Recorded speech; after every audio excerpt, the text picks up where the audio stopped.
Salut! On se retrouve aujourd'hui pour une nouvelle vidéo. On va aborder le principe de la plongée contre plongée et également de la hauteur d'œil.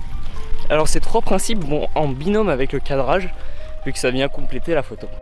Bon, je viens de descendre un méga faux plat et maintenant je regrette, je me dis qu'il va falloir tout que je remonte et j'ai la flemme.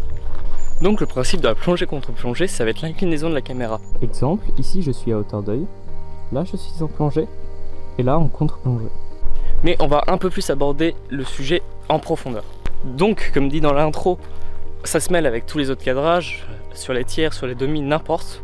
Mais surtout en vidéo, selon moi, c'est là où c'est le plus intéressant. En vidéo, un personnage qui va être pris en contre-plongée, ça va lui donner une importance. Ça va être un personnage présent dans la scène, un personnage puissant également. Là où au contraire, un personnage pris en plongée, il va être faible ou impressionné par la grandeur de quelque chose.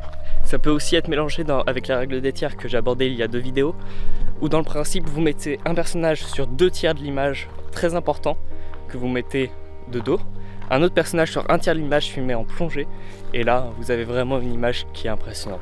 Et dans une prochaine vidéo, pour compléter tout ça, on va rajouter en plus le principe des regards ouverts, fermés, et là vous verrez que tout a une importance, surtout en vidéo.